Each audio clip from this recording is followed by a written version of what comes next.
Hello friends, जय श्री कृष्ण, जय माता जी, Radhe Radhe. Welcome to the my another blog. तो आई होप आप सभी लोग अच्छे होंगे। तो फिलहाल तो हम लोग अभी रेडी हो चुके हैं क्योंकि हम लोग अभी गीता जी पढ़ाने के लिए जा रहे हैं। तो फ्रेंड्स, आज है दिन 5वां दिन है फ्रेंड्स, और हम लोग अभी आज जा रहे हैं गीता जी पढ़ाने के लिए। तो फ्रेंड्स, आई होप आप सभी लोग अच्छे होंगे। तो फिलहाल तो हम लोग अभी थोड़ा सा वीडियो एडिटिंग कर लिया, और हमको अभी थोड़ा सा वीडियो एडिटिंग में 3-4 घंटे लगते हैं क्योंकि कट और वगैरह सभी कुछ बहुत ही लगाना पड़ता है। इसीलिए फ्रेंड्स, कुछ बात नहीं, लेकिन सब कुछ अभी आप सभी लोग के लिए है।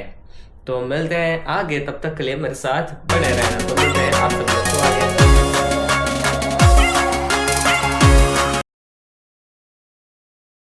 फाइनली फ्रेंड्स, ये देखो हमारे स्कूल के विद्यार्थी स्टूडेंट, और ये हमारे हेलो गाइस। फ्रेंड्स, हम लोग अभी स्कूल पे से निकल चुके हैं और आप सब लोग को मिलते हैं घर पे जाके। तो 3:30 बज चुके हैं। तो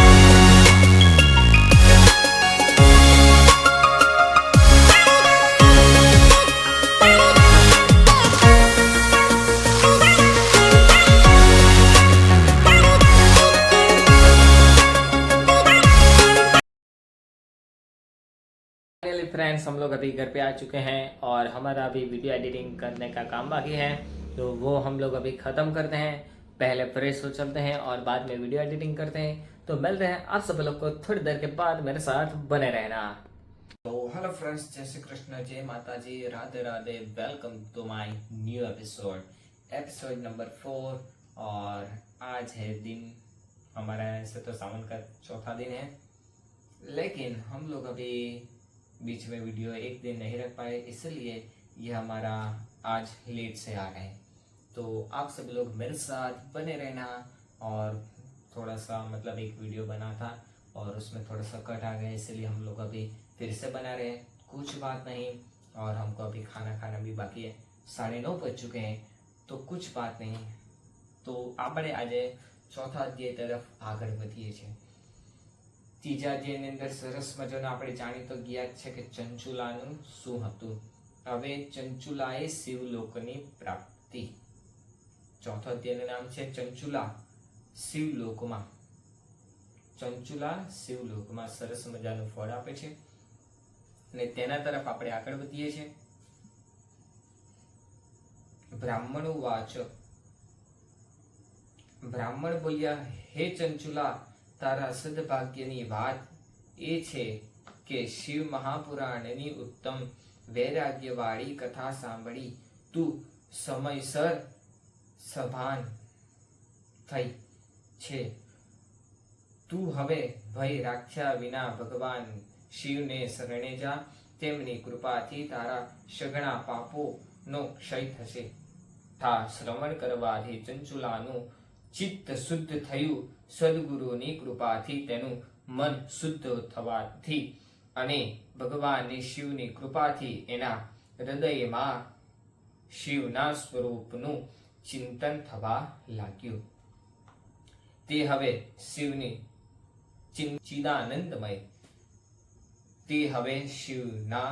ચિદાનંદમય સ્વરૂપનું વારંવાર ધ્યાન કરવા ધ્યાન કરવા લાગી। એટલે એમ કીધું કે આમાં ભગવાનનું વારંવાર શિવ પુરાણ વાંચવાથી, વારંવાર ભગવાનનું શિવ મહાપુરાણનું ધ્યાન કરવાથી, શિવજીનું ધ્યાન કરવાથી, શિવજીનું ભગવાનનું પૂજન કરવાથી એને પણ સરસ ફળ મળ્યું। ચિદાનંદમય સ્વરૂપ વારંવાર ध्यान કરવા લાગી। એમ શિવજીનું ધ્યાન કરતા કરતા ચંચુલાએ ઘણો સમય પસાર કરી નાખ્યો। પછી અંત સમય આવતા ભક્તિ, જ્ઞાન અને વૈરાગ્યથી યુક્ત થયેલી ચંચુલાએ પોતાના પ્રાણ છોડ્યા। એનો પ્રાણ છૂટી જાય છે। તે વખતે ત્યાં ત્રિપુરારી શિવ મોકલ્યું એક દિવ્ય વિમાન મોકલે છે અને તે વિમાનની અંદર શિવના દૂત હોય છે।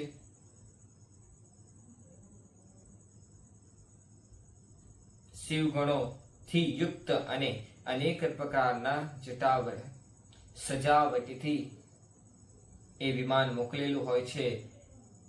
જેના સર્વ પાપો શિવ કથા સાંભળવાથી નાશ પામ્યા હતા એવી ચંચુલાને શિવ ગણોએ વિમાનમાં બેસાડી અને શિવપુરીમાં લઈ ગયા. એટલે એમ કીધું કે એના પાપ તો હતા જ, પણ તોય સરસ મજાનું ભગવાને વિમાન મોકલ્યું અને ત્યારબાદ એ વિમાનમાં શિવજીના દૂતો મોકલેલા હતા તે લોકો લઈ જાય છે.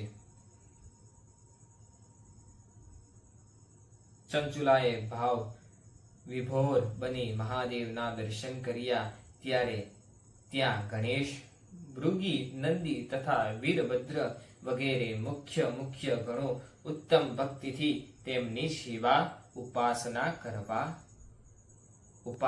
કરતા હતા. ભગવાન શંકર અને પાર્વતી તેને પાસે બોલાવી એટલું જ નહીં, આ દિવ્ય સ્વરૂપવાળી ચંચુલાને પાર્વતીએ પ્રેમથી પોતાના પ્રિય સખી બનાવી. એમ ચંચુલા જ્યોતિ સ્વરૂપ સનાતન ધામમાં અવિચલ નિવાસ મેળવી દિવ્ય અને અવિનાશ સુખને પ્રાપ્તિ થઈ. આપણો આ ત્રીજો અધ્યાય અહીંયા ચોથો અધ્યાય વિરામ થાય છે. ચોથા અધ્યાયની અંદર ચંચુલાને પણ શિવલોકની પ્રાપ્તિ થાય છે. એટલે કીધું સરસ મજાનું જે શિવ પુરાણ છે ને, કળિયુગની અંતમ બહુ ઉત્તમદાયક છે. કેમ કે કોઈ પણ દિવસ આપણું જે સનાતન ધર્મનું જે ગ્રંથ છે તે કોઈ પણ ગ્રંથ વાંચો કે સાંભળો, 2 ઘડી, અડધી ઘડી કે 1 ઘડી કે એનો અડધો ભાગ પણ આપણે સાંભળવો જરૂરી છે. તેથી કરીને આપણે તમારા માટે આ લાવ્યા છે અને તે લાવવાથી સરસ મજાનું તમને ફળ મળે એ શ્રાવણ માસમાં ચોથા દિવસ મહાદેવજીને કૃપા કરીએ છીએ કે આ સરસ મજાનું જે કોઈ પણ લોકો જોયું છે તેના ઘર પરિવારને કૃપા અને ઘર પરિવારને સરસ ફળ આપે એવી અમારી મનોકામના છે. ઈશાન શાસ્ત્રી સાથે આપ સૌનું દિલથી વંદન કરે છે. तो મળીએ આપણે थोड़ी बार પછી. तो मिलते हैं आप सब लोग को थोड़ी देर के बाद. तो मेरे साथ बने रहना. तो मिलते हैं नेक्स्ट डे. जय श्री कृष्ण, जय माता दी, राधे राधे. Bye friends.